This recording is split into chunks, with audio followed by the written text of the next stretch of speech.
Good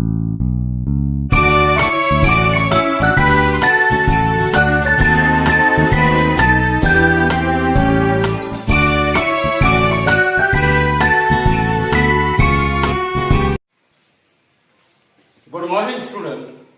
Today this is our second lecture on electric current through a conductor. In the previous lecture we had seen what is the definition of electric current, that is a steady electric current and instantaneous electric current. Also we had seen how the current will flow through a conductor, and we had derived the expression for drift speed in terms of current density and number of electrons per unit volume as well as charge on electron. Now in today's lecture we come to know what is this Ohm's law. All of you are having idea about Ohm's law already in your lower classes, that is in 9th or 8th or 10th class. You had already studied what is Ohm's law. So we will just revise it. So in 1828 AD, a German scientist, maybe physicist, Sir George Simon Ohm, George Simon Ohm, Sir George Simon Ohm, had given the relationship between electric current flowing through a conductor and the potential difference applied across the two ends of a conductor. In 1828 AD, a German scientist named George Simon Ohm had given the relationship between electric current flowing through conductor and the potential difference applied across the two ends of a conductor. And that relationship, it is a famous Ohm's law.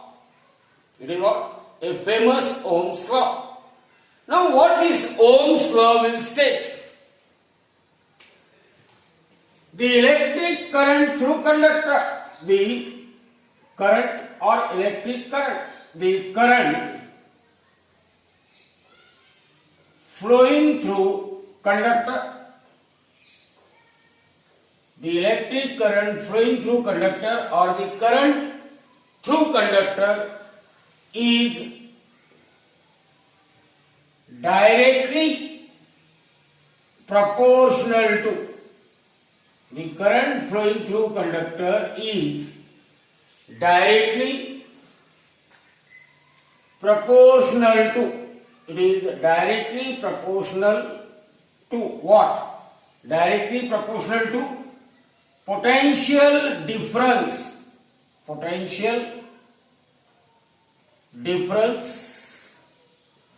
applied across, potential difference applied across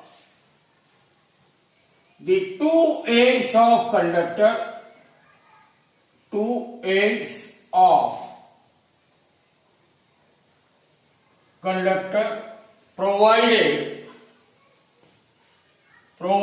means condition is there, provided the physical state means length of conductor, cross-sectional area of conductor, temperature of conductor, they are all remain, material of which that conductor is made up of, they are all remain same. So provided the physical state of conductor remains unchanged,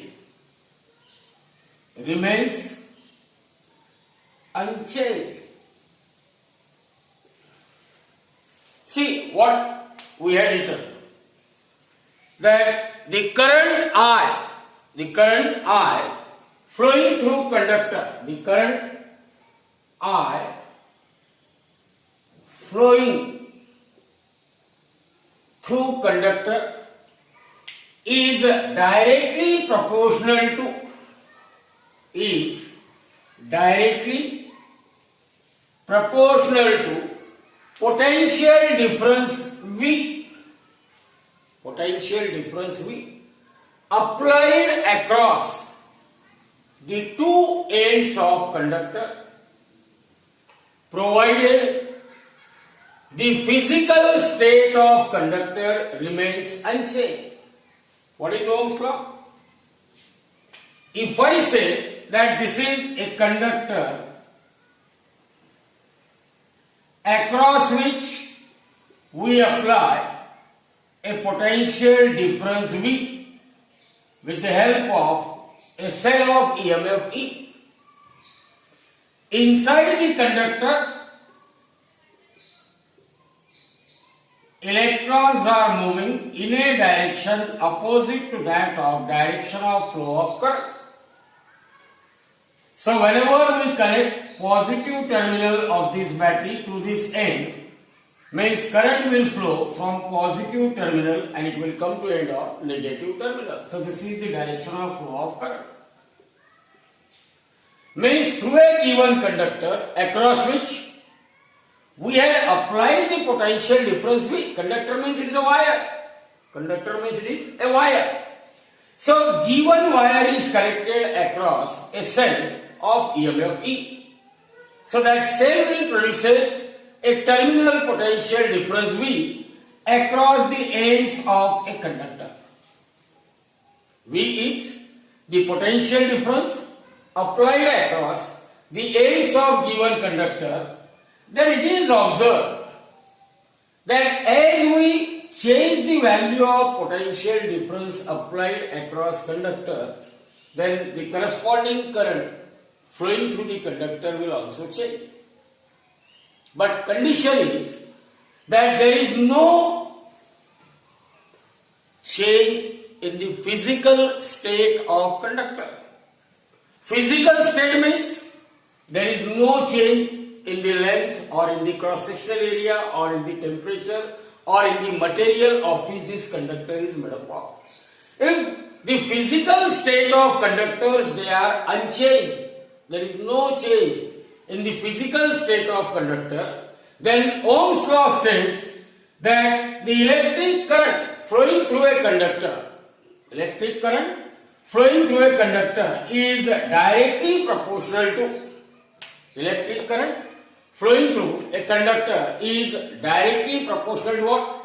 Potential difference applied across ends of a conductor, or V may be proportional to I, or V may be equal to some constant of proportionality R into that current I. And if we plot a graph of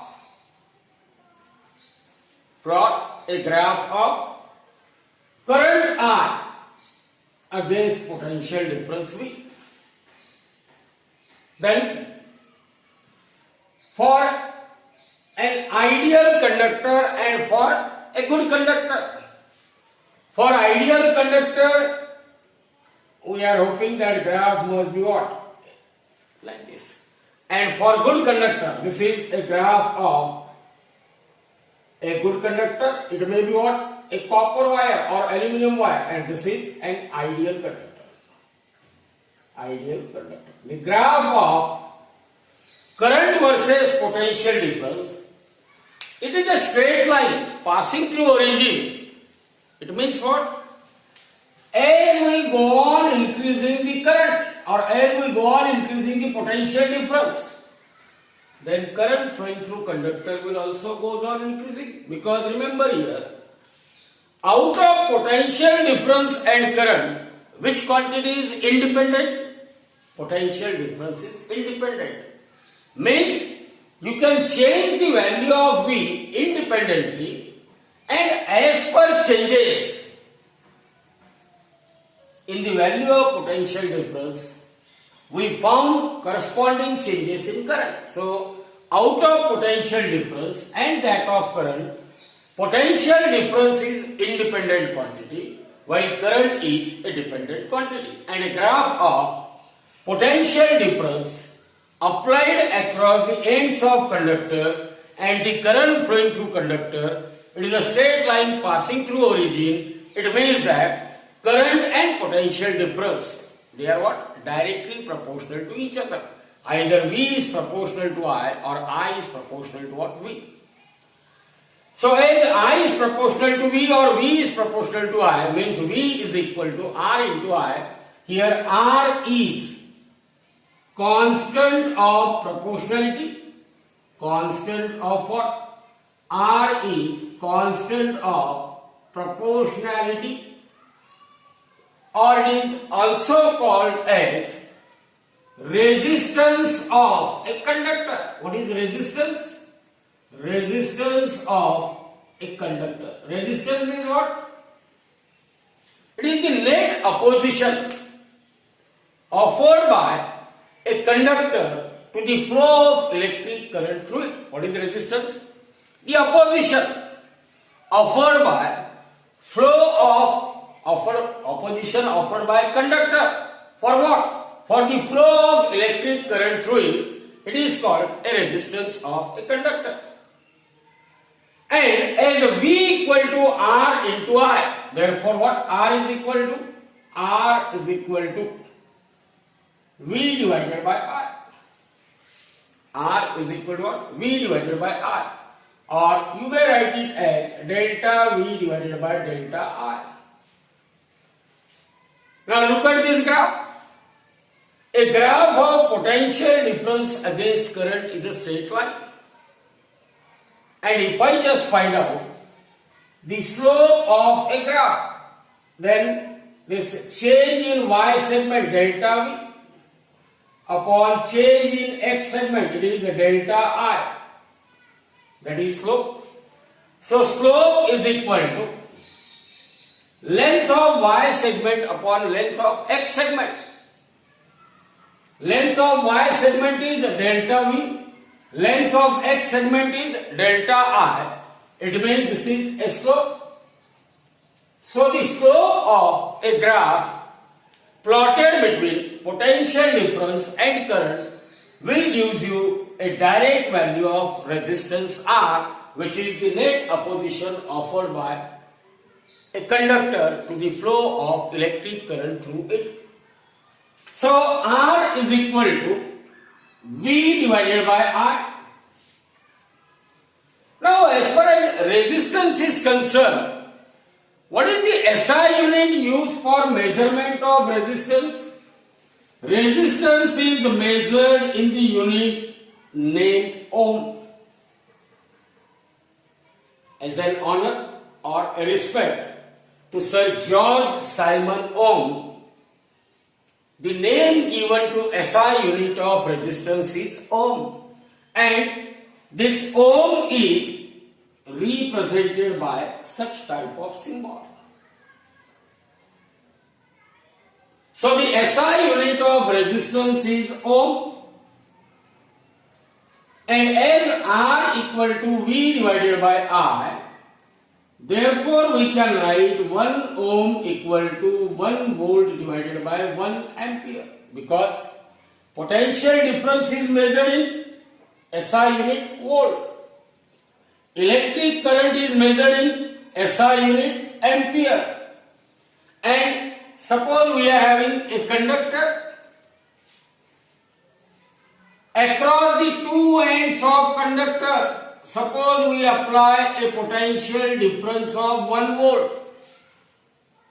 On applying a potential difference of 1 volt across the two ends of conductor, if a current of 1 ampere flows through that conductor, then only we can say the resistance offered by that conductor is 1 ohm. So in examination, there might be a question, what is SI unit of a resistance? SI unit of resistance is ohm. Define SI unit of resistance. Since according to Ohm's law, R equal to V divided by I, resistance is measured in ohm, potential difference is measured in volt, and current is measured in ampere. Therefore, 1 ohm equal to 1 volt divided by 1 ampere. And from this, you can write down the definition of ohm, 1 ohm. The resistance of conductor is said to be 1 ohm when a current of 1 ampere flows through that conductor on applying a potential difference of 1 volt across the two ends of conductor. Or in other words, when a potential difference of 1 volt is applied across two ends of conductor, and if a current of 1 ampere flows through that conductor, then the resistance of that conductor, it is said to be what? 1 ohm. Now remember, reciprocal of a resistance is called conductance. Reciprocal of resistance is called what? Conductance. And as far as conductance is concerned, it is denoted by a variable C. So C equal to 1 upon R means SI unit or unit in which that conductance is measured, it is either ohm inverse or it is a Siemens, or it is what? A Siemens. So this is all about Ohm's law. So state Ohm's law. What you will say? That the current I flowing through a conductor,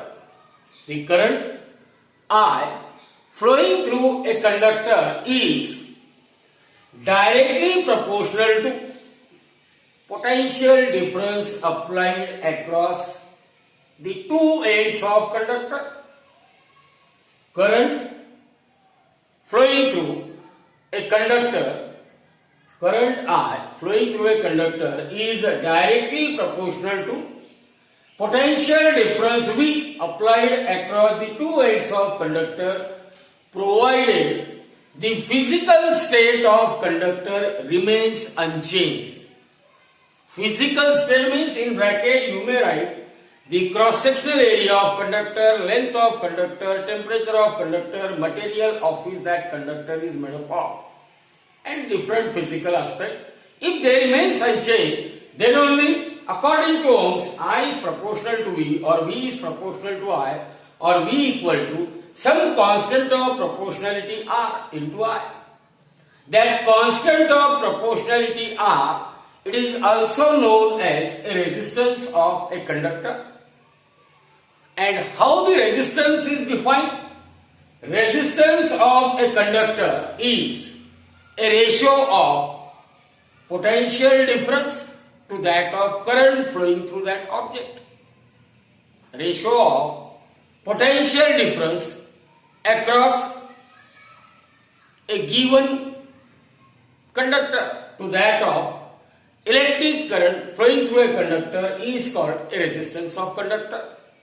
Its SI unit is ohm, and because R equal to V upon I, 1 ohm equal to 1 volt upon 1 ampere, so you can define SI unit of resistance, that is 1 ohm, as the resistance of conductor is said to be 1 ohm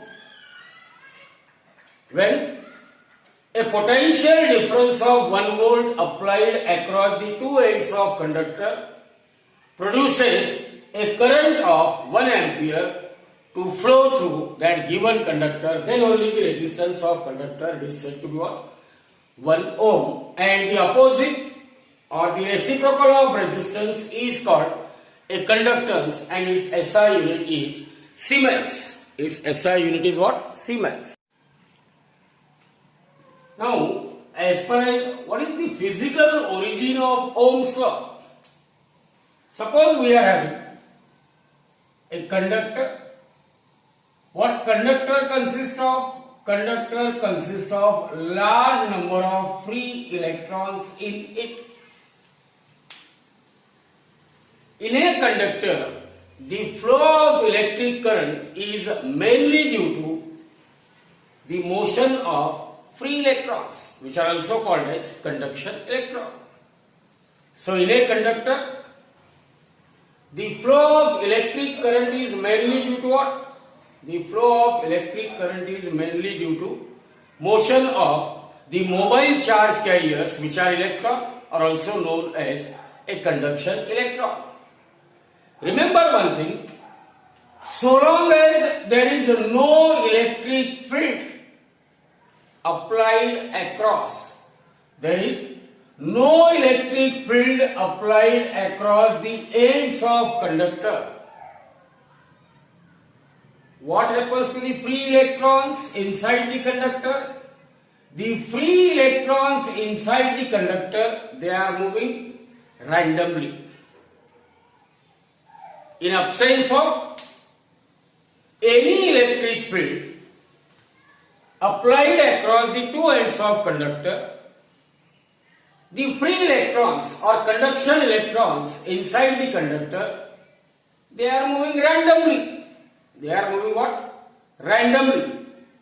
It means these free electrons, they have a freedom to move within the volume of a conductor. Only inside or only within the volume of conductor, these conduction electrons or free electrons, they can move randomly. Now when free electrons are moving randomly within the volume of a conductor, it means the number of free electrons moving in one particular direction is zero. Means, what is the average current flowing through conductor? Average current flowing through a conductor is zero when no current, no EMF is applied across the two ends of conductor. Means so long as E equal to 0, current flowing through conductor is 0. But as soon as an electric field is applied across the two ends of a conductor, suppose here this is a conductor and we apply an electric field. Electric field is applied across the two ends of conductor and that field is acting, say, from right towards the left. To apply the electric field, we use a driver cell or a cell or a source of EMF E, which produces a potential difference V across the L length of a conductor. So, as soon as electric field is applied across the ends of a conductor, we will see what happens to the motion of free electron. Initially, in absence of free electrons, initially in absence of an electric field, the free electrons inside the conductors, they are moving randomly. And during their random motion, electrons will not collide with each other, they will collide with iron core. In absence of an electric field applied across a conductor, free electrons inside the conductor, they are moving randomly anywhere, in any direction. During their random motion, they will collide. Collide with what? Collide with iron core and not with each other. Electrons do not collide with electrons. There will be no collision between what? The free electrons. These free electrons are conduction electrons. During their random motion, they were colliding with iron cores. They will collide with what? Iron cores only. And after collision, once again electron will move randomly. After collision, once again electron will move randomly. But after the application of an electric field across the two ends of a conductor, now conductor will perform two types of motion. On applying electric field, across the two ends of conductor, the free electron or conduction electron inside the conductor will now perform two type of motion. Number one, these electrons, they still perform their random motion, due to which they undergo collision, and even after collision they perform random motion. And second thing, the presence of electric field will causes these free electrons to perform the drift motion. Electrons are drifted in a direction opposite to that of direction of an applied electric field. Drift means what? As far as drift speed is concerned, the average speed with which electrons are moving in a given conductor in a direction opposite to that of direction of electric field inside a conductor. Means what is the effect of applying the electric field? Electrons are forced, or electron undergoes what? Drift motion. Means electron has a tendency to move with average velocity in a direction opposite to that of direction of an electric field.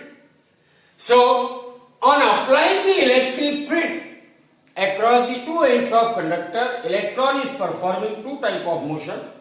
Number one, electron undergoes random motion. Free electrons, they perform what? Random motion, during which there occurs a collision of electron with what? Iron cores.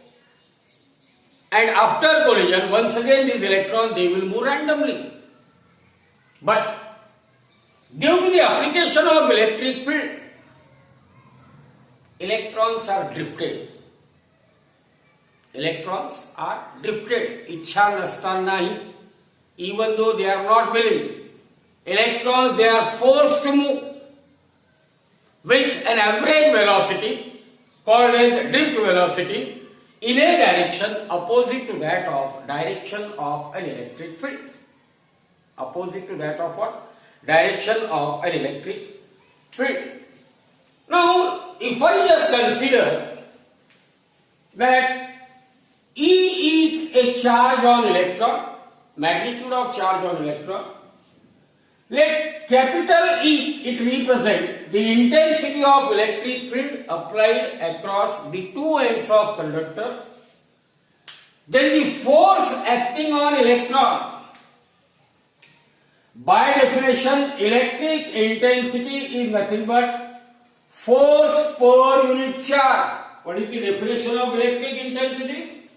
Electric intensity at any point is defined as the amount of force acting per unit charge, E equal to F by Q. So therefore, the force acting on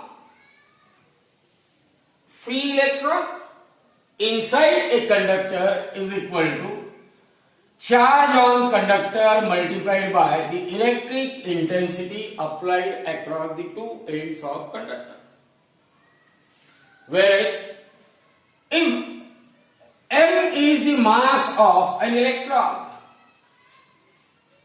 and A represents the acceleration produced in an electron, then according to Newton's second law of motion, force F is equal to mass into acceleration, or acceleration is equal to force divided by mass. So what this is? It is the acceleration produced in free electron inside the conductor where electric field is applied.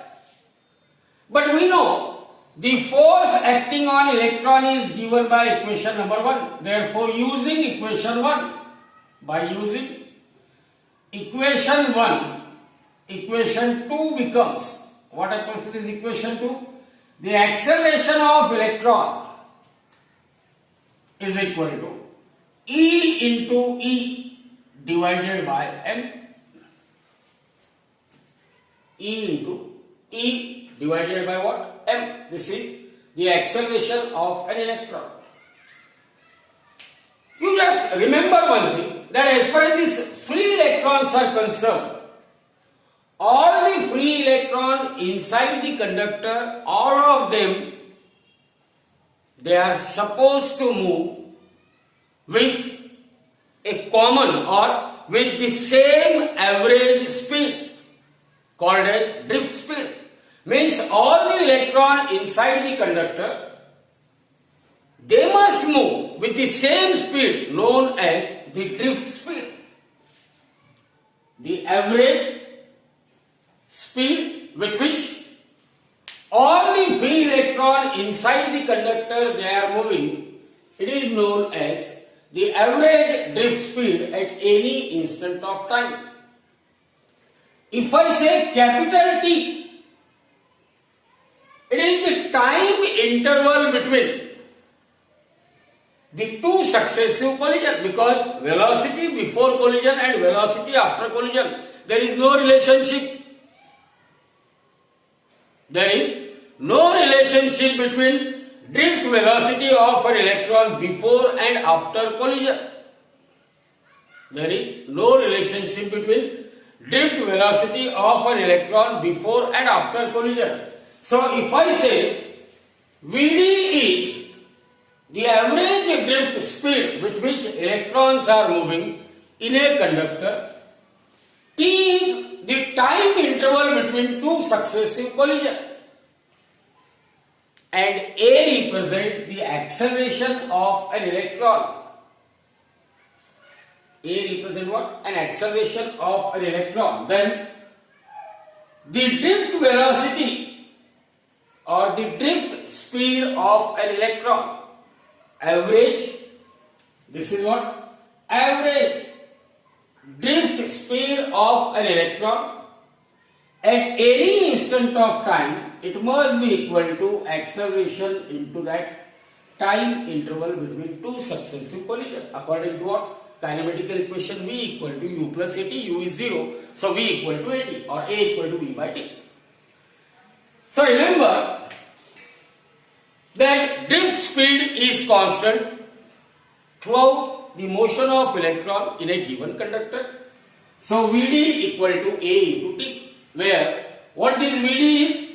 It is the average drift speed of an electron at any instant of time is equal to A into T. But we know what is the value of A? This is equation number 3. Therefore Vd is equal to, now in place of A, what I can write? E into E upon M into this time period T. This is equation number 4. But in the last period, we know that the drift speed of an electron, we had obtained this relation V drift is equal to J upon N into E, where this J is nothing but current density. J is called as what?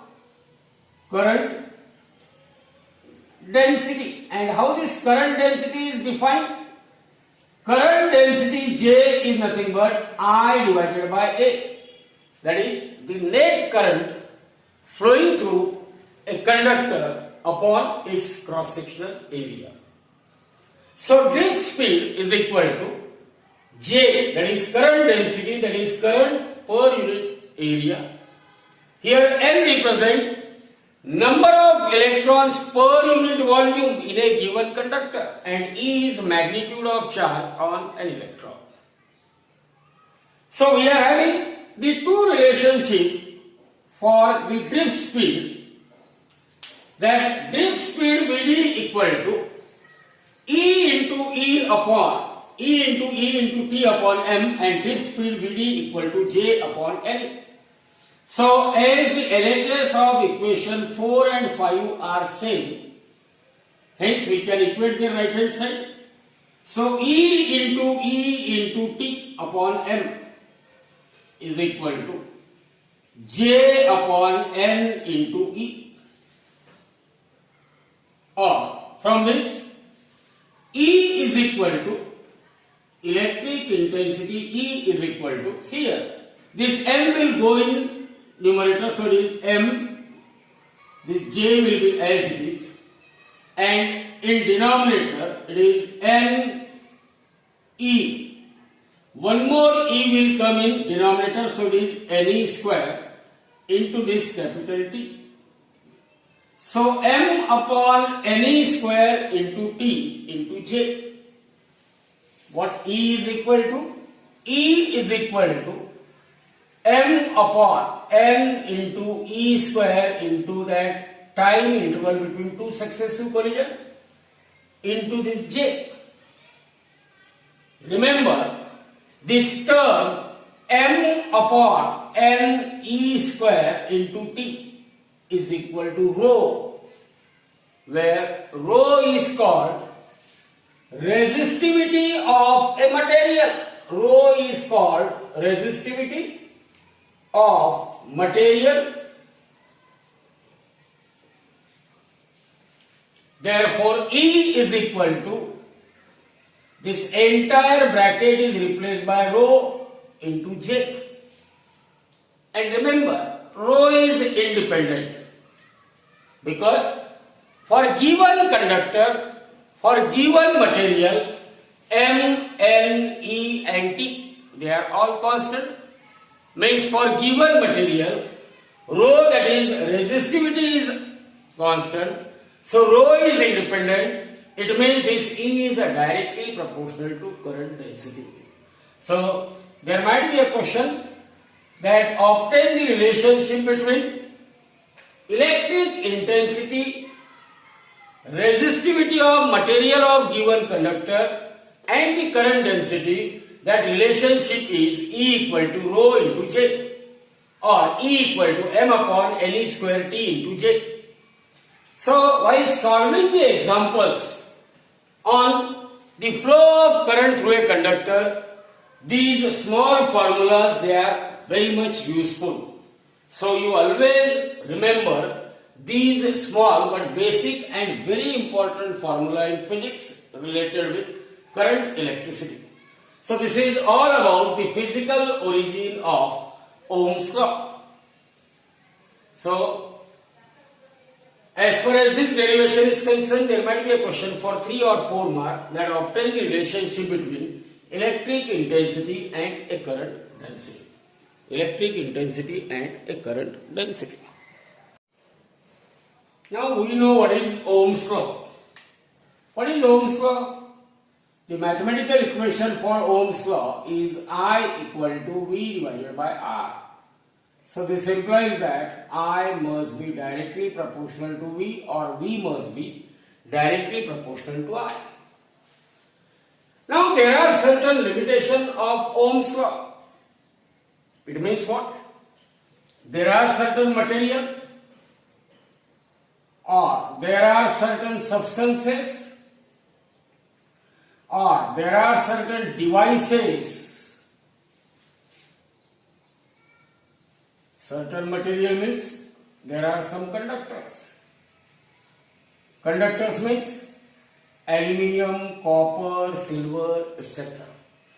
So there are certain material or substance or devices which obeys Ohm's law. Those substances or those materials or those devices which obeys Ohm's law, they are called as ohmic substances. They are called as what? Ohmic substances. Now for ohmic substances, what is essential? A curve or a graph plotted between potential difference against current. It is a straight line passing through origin. A curve which gives variation in potential difference against the current I is called IV characteristics. So those substances or those material or those devices for which a graph between or a curve plotted between potential difference V versus current I is a straight line passing through origin. It means they are obeying Ohm's law because their IV characteristics is a linear. It is a straight line passing through origin and having some inclination with voltage axis. So those substances which have a linear IV characteristics, what you can say, linear means straight line, any curve whose shape is a straight line, it is called a linear.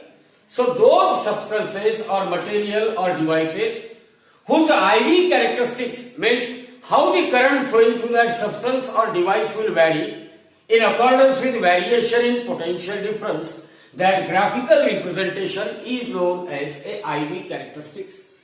What is IV characteristics?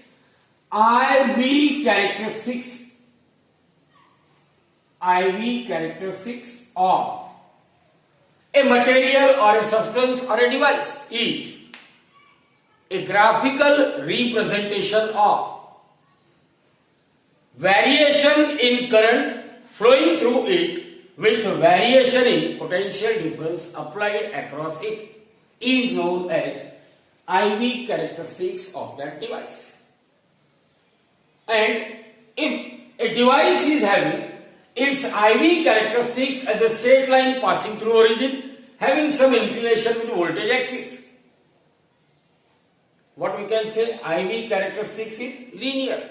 So those substances whose IV characteristics is linear, they are called ohmic substances. Those substances or material or devices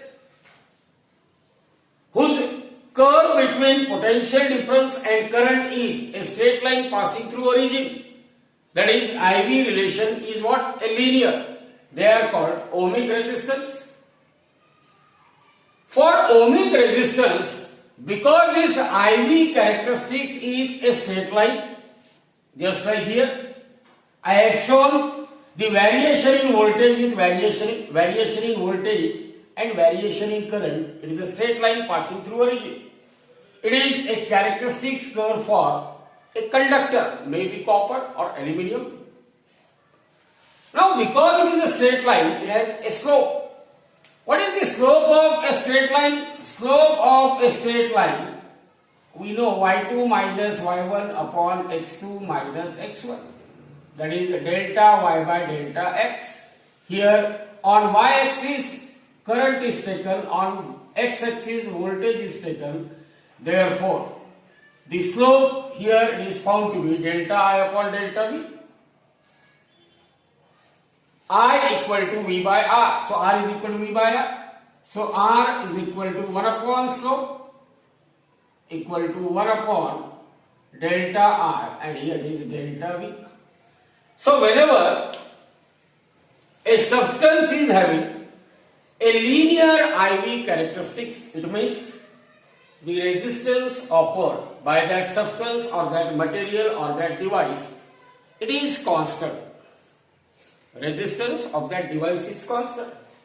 It is not a function of current or it is not a function of voltage. R, or the resistance offered by those substances or material which obeys Ohm's law, which are called ohmic resistance, their resistance is what? Constant. Their resistance is constant. So at least you remember the four important points for ohmic resistors or ohmic substance, ohmic material or ohmic device. So those substance or material or devices which obeys Ohm's law, they are called ohmic substance or ohmic material or ohmic devices. Obeys Ohm's law means what? Their IV characteristics, that is their variation in voltage or potential difference against current I. It must be a straight line passing through origin having some inclination with voltage axis. Means its IV characteristics curve is what? IV characteristics curve. It is a straight line. Third, that is IV characteristics is what? Linear. Third, Because that IV characteristics is linear, means the resistance of ohmic resistance has what?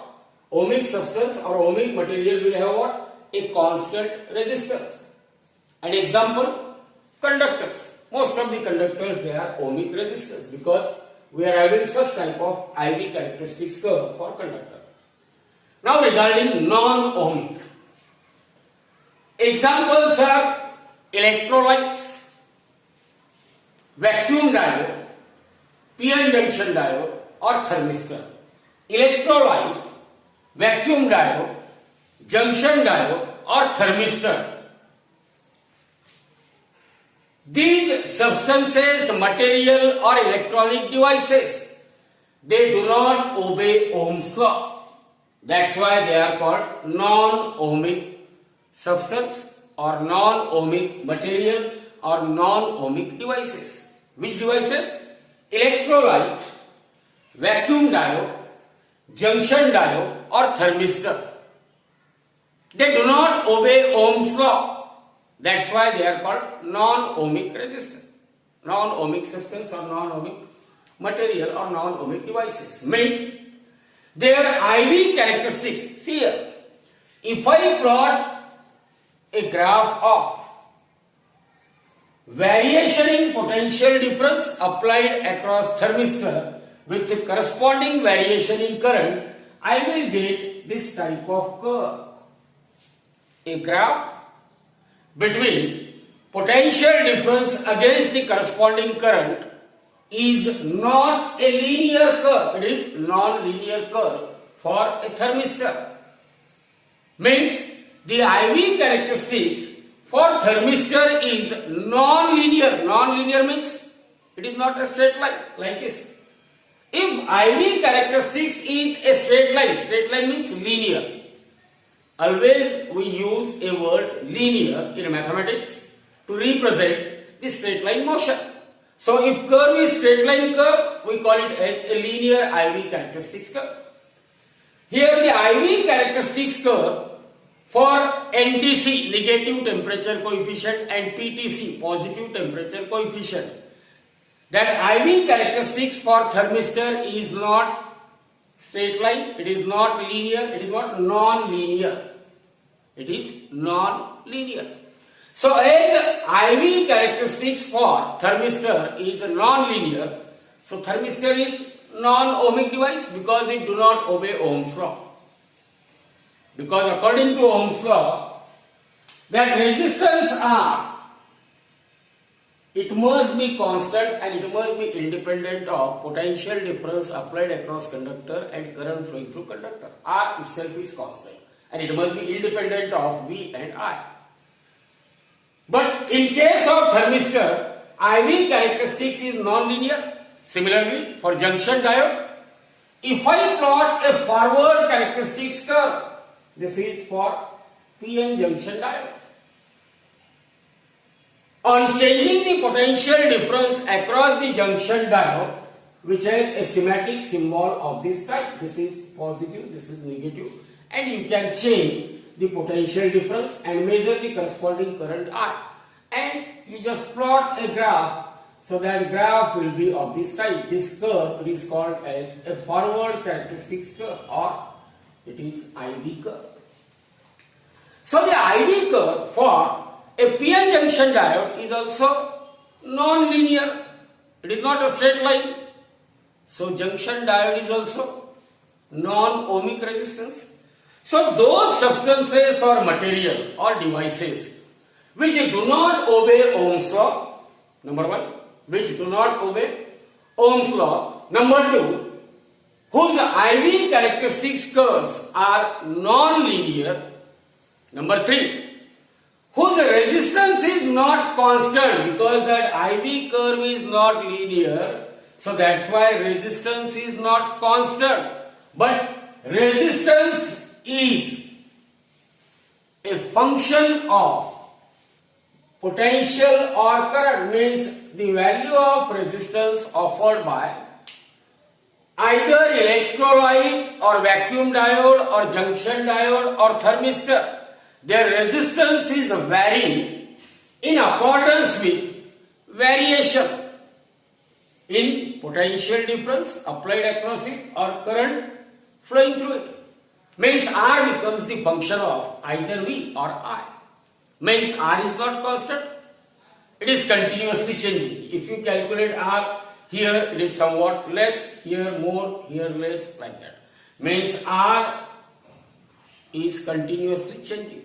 So for non-ohmic material, the resistance of non-ohmic material is not constant, it is continuously changing. Resistance of non-ohmic material is what? It is a function of V or function of current I. Function of V or function of current I. Now the resistance of a diode or a thermistor, which is a function of V. So the resistance of thermistor at particular voltage V, at particular voltage, resistance of thermistor at particular voltage is equal to limit delta T tends to 0, delta V divided by delta I, which is equal to dV divided by Ti, where delta V, where what is this delta V? Delta V is the potential difference between the two values of potential. Delta V is the potential difference between the two values of potential. One is V minus delta V by 2 and other is V plus delta V divided by 2. V plus delta V divided by 2, and delta I is the corresponding change in current. Delta I is corresponding change in current. So if there comes a question in examination, either give the limitation of Ohm's law or distinguish between ohmic and non-ohmic resistance or material. 4 point you must remember. Those substances or material or device which obeys Ohm's law, they are called ohmic resistance. Those who do not obey Ohm's law, they are called non-ohmic resistance. For ohmic substances, IV characteristics is a linear. It is a straight line passing through origin, having some inclination with x-axis. For non-ohmic resistance, that IV characteristics, that is relationship between V and I, it is not a straight line, it is non-linear. So they are called non-ohmic resistance.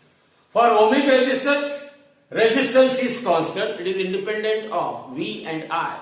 For non-ohmic, resistance is not constant, it is a function of either V or it is a function of what? I. Examples. Examples of ohmic resistance: conductors. Few conductors, aluminum, copper, etc. they are ohmic resistors. While for non-ohmic, electrolyte, vacuum diode, junction diode or thermistor, these are the examples of what? Non-ohmic resistors. So this is all about ohmic and non-ohmic